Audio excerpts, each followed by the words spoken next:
तो वहीं लोकसभा में स्पीकर ओम बिरला के खिलाफ अविश्वास प्रस्ताव ध्वनि मत से गिर गया, लेकिन प्रस्ताव पर बहस के दौरान एआईएमआईएम सांसद असदुद्दीन ओवैसी ने आरएलपी सांसद हनुमान बेनीवाल को डिप्टी स्पीकर बनाने की मांग कर दी। ओवैसी ने कहा कि संविधान के अनुच्छेद 93 में डिप्टी स्पीकर का प्रावधान है। उन्होंने कहा कि मैं, चंद्रशेखर और राजकुमार रोथ मिलकर एक प्रस्ताव लाएंगे कि हनुमान बेनीवाल को डिप्टी स्पीकर बनाया जाए। तो वहीं हनुमान बेनीवाल ने भी ओवैसी की बात का समर्थन करते हुए कहा कि लोकसभा उपाध्यक्ष हो जाएगा तो अध्यक्ष का भार कम होगा। मेरा तो सुझाव है कि उपाध्यक्ष हमारी तरफ के दलों से ही बनाएं। I have been a member of 2004 to 2024. I have never seen this house work for 70 days. Sir, article 93 mandatory as deputy speaker बना। हम एक मोशन मूव करने वाले हैं कल। मैं, चंद्रशेखर और राजकुमार रोड, पप्पू यादव आएंगे नहीं मालूम, ताकि बेनीवाल को डिप्टी स्पीकर बनाया जाए। आपकी मर्जी, लेकिन अगर उपाध्यक्ष हो जाए तो अध्यक्ष जी का भी भार थोड़ा कम हो जाएगा। उपाध्यक्ष से लोग मिल सकते हैं और उपाध्यक्ष अच्छा काम भी कर सकते हैं। तो उपाध्यक्ष भी, हम तो कहेंगे साहब उपाध्यक्ष इन तीसरी उसमें से बनाए आप लोग। जो सिंगल मेंबर पार्टी और निर्दलीय जो जीत का है, हमारी स्थिति ये है कि ये हमारा फेवर करते नहीं, और आप, हमारी स्थिति ये हो गई जैसे ईरान इजराइल अमेरिका युद्ध में आपकी स्थिति है, तटस्थ बीच की, वो स्थिति हमारी हो गई। तो लोकसभा स्पीकर के खिलाफ विपक्ष के अविश्वास प्रस्ताव पर चर्चा के दौरान सत्ता पक्ष और विपक्ष में जमकर वार पलटवार हुआ। नेता प्रतिपक्ष राहुल गांधी ने जहां एक बार फिर पीएम मोदी पर निशाना साधते हुए सदन में बोलने नहीं देने का आरोप लगाया, तो वहीं जवाब देने के लिए मैदान में उतरे केंद्रीय गृह मंत्री अमित शाह ने तर्कों और आंकड़ों के साथ हर आरोप का ऐसा जवाब दिया कि विपक्ष भड़क उठा। हंगामा हुआ और हंगामे के बीच ही ध्वनि मत से स्पीकर के खिलाफ अविश्वास प्रस्ताव खारिज हो गया। एक रिपोर्ट देखिए।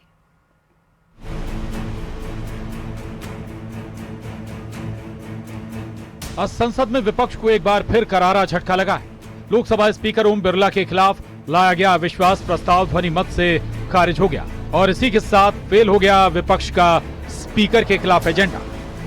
आज स्पीकर के खिलाफ अविश्वास प्रस्ताव पर चर्चा हुई और चर्चा के दौरान पक्ष विपक्ष में जोरदार वार पलटवार भी।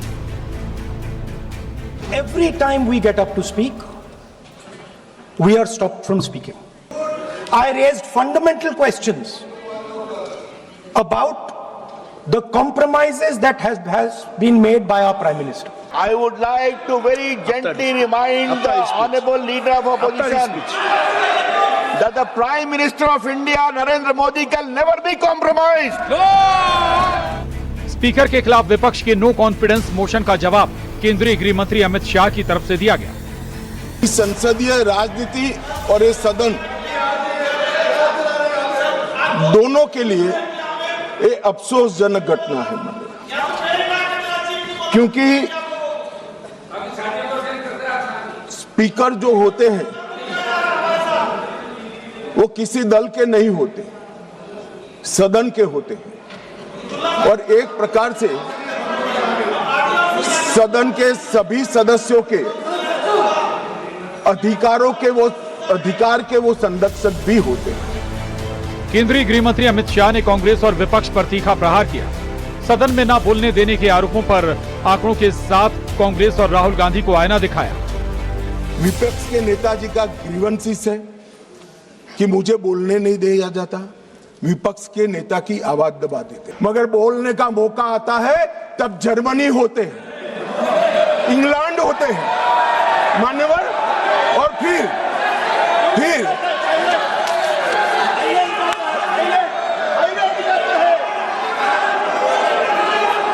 मान्यवर फिर कंप्लेन करते हैं। 18वीं लोकसभा में मान्यवर 18वीं लोकसभा में 157 घंटे और 55 मिनट कांग्रेस पार्टी के सदस्य बोले।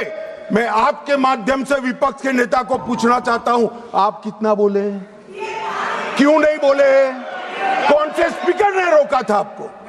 कोई नहीं रोक सकता।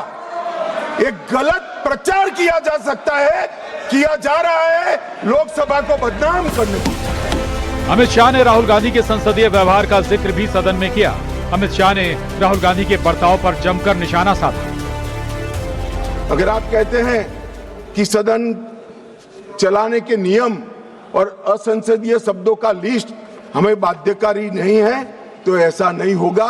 आपको अधिकार दिया है संविधान ने, अधिकार दिया है, मगर कोई विशेषाधिकार नहीं दिया है। इमरजेंसी नहीं है भैया, कोई विशेषाधिकार नहीं है।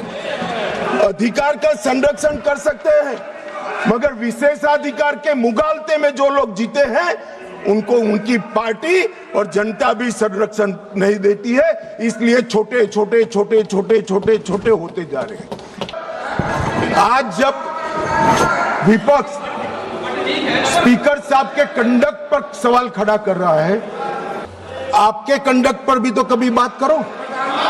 ये क्या हुआ मान्यवर?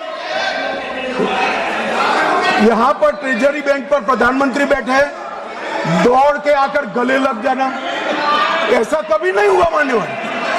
कभी ऐसा नहीं हुआ कि सत्ताधारी पक्ष के सदस्यों के सामने फ्लाइंग किस करोगे। कभी ऐसा नहीं हुआ सदन में आंख मटकाओगे मान्यवर। गृहमंत्री अमित शाह के जवाब से विपक्षी दल भड़क उठे और संसद भवन में आकर नारेबाजी करने लगे। हंगामे के बीच ही स्पीकर के खिलाफ अविश्वास प्रस्ताव पर ध्वनि मत से मतदान हुआ और अविश्वास प्रस्ताव गिर गया। Bureau report, news 18।